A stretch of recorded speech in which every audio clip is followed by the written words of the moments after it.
এটাতে সাইন করো আর এই সব কিছু থেকে মুক্তি দাও আমাদের। এই মিথ্যে বিয়েটা থেকে তুমি বেরিয়ে এসো আবির, ব্যাস।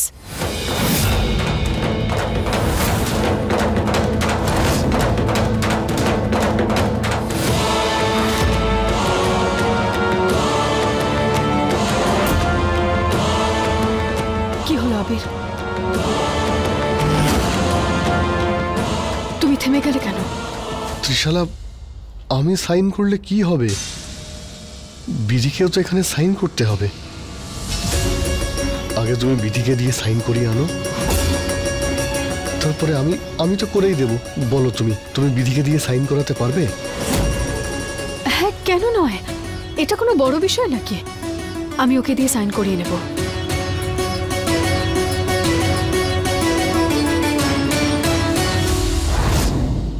বাবা, তুমি ওষুধগুলো খেয়ে নাও, নাহলে তোমার শরীর আরো খারাপ হয়ে যাবে। না, আমার কোনো ওষুধের দরকার নেই। আরে ভালো হয়েছে বিধি তুমি চলে এসেছো। দেখো না, আমি বাবাকে কতবার বোঝাচ্ছি, কিন্তু বাবা কিছুতেই ওষুধ খেতে চাইছে না। এবার তুমি বাবাকে বোঝাও। কি বিধি বৌমা এসছে? ওকে বলে দাও ওর সঙ্গে আমার একটাও কথা নেই, যেতে বলো ওকে। ঠাকুরদা মশাই, আপনি কথা বলতে চাইছেন না ঠিক আছে, কিন্তু ওষুধটা খেয়ে নিন। না, আমি বললাম না আমার কোনো ওষুধের দরকার নেই।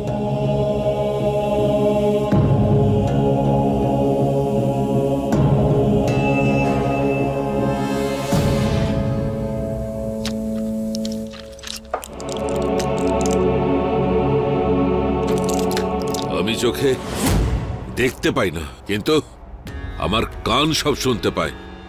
ওষুধের পাতা খোলবার আওয়াজ পেয়েছি আমি মুখ খুলবো না, আমি কোনো ওষুধ খাবো না।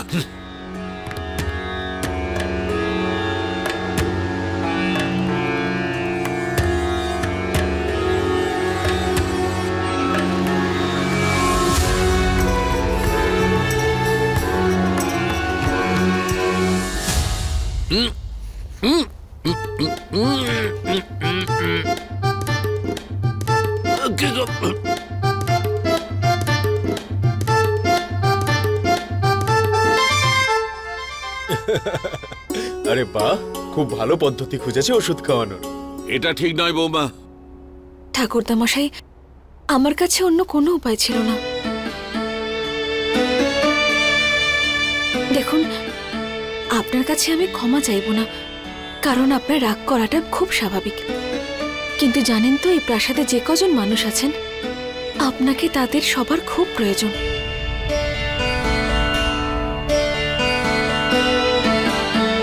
তাই আমাদের উপর রাগ আপনি নিজের উপর, নিজের স্বাস্থ্যের উপর দেখাবেন না।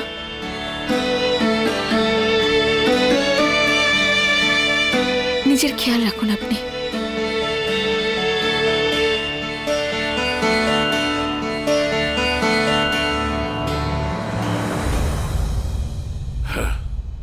একদম ভানু দিদির মতো। ছোটবেলায় যখন আমি ওষুধ খেতাম না, তখন ভানু দিদিও আমার নাক বন্ধ করে এইভাবে আমাকে ওষুধ খাইয়ে দিত। জানি না কেন বিধি নিজেকে চিনতে পারছে না।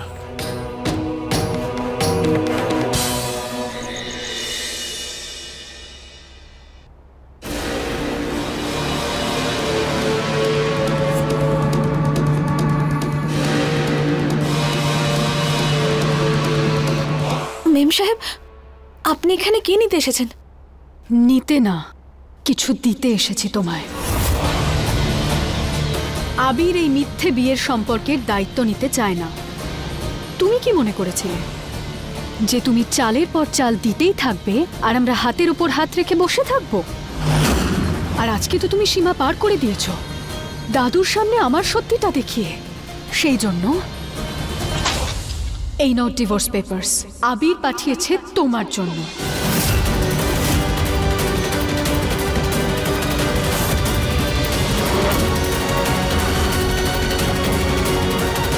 নোংরা যত তাড়াতাড়ি বাড়ি থেকে বের করে দেওয়া যায় না, ততটাই পরিষ্কার থাকা যায়, নইলে দুর্গন্ধ ছড়িয়ে পড়বে যে।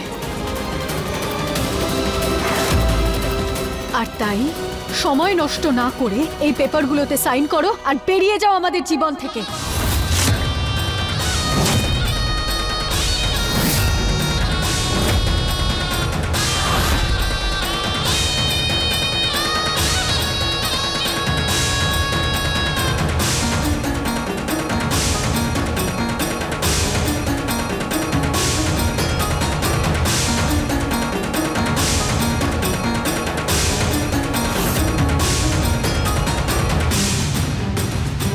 কালকে সকালের মধ্যে এই কাগজগুলোতে সিগনেচার যেন হয়ে যায়,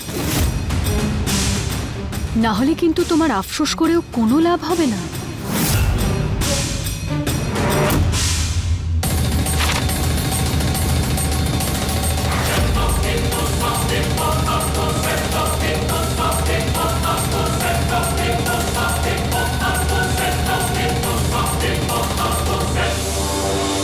বেচারি বিধি সবসময় নিজের চোখের সামনে ত্রিশালাকে দেখে কতই না কষ্ট পায় ও।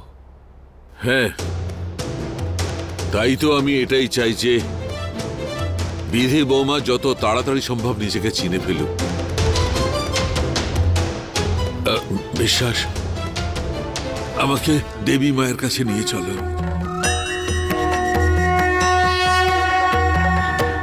হে মা কালী, আমি কি করব?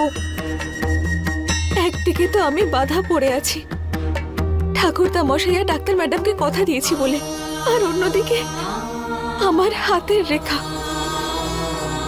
যেটা সাহেব বাবুর ভাগ্যের সঙ্গে জুড়ে গেছে।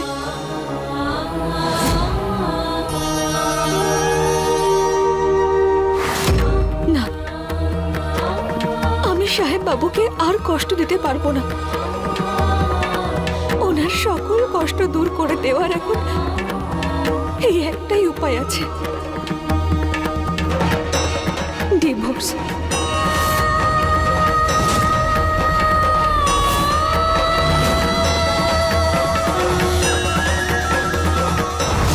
হে দেবী মা, এখন সবকিছু তোমারই হাতে। আমার বিধি বৌমাকে ওর আসল পরিচয়টা জানিয়ে দাও। ও জানে না যে ওর আগের জন্মের ভালোবাসাকে সম্পূর্ণ করতে এখানে এসেছে। সাহেব বাবুর ওপর আমার কোনো অধিকার নেই। ত্রিশালা মেম সাহেব ওনার ভালোবাসা। যখন সাহেব বাবু আর আমার মধ্যে কোনো সম্পর্কই নেই, তখন আমার সরে যেতে অসুবিধা কোথায়?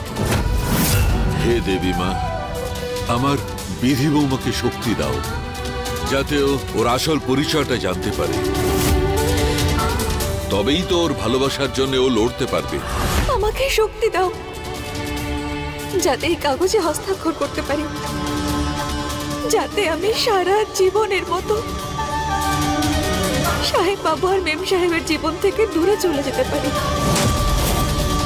তুমি তো অন্তর্যামী, তোমার কাছে কি লুকাবো? আমার বিধি বৌমাকে ওর আসল উদ্দেশ্যটা বুঝিয়ে দাও। ওকে মনে করিয়ে দাও যে এই বাড়ি ওর জন্য বহু বছর প্রতীক্ষা করছে। ওকে মনে করিয়ে দাও মা যে ওই আমার ভানু দিদি।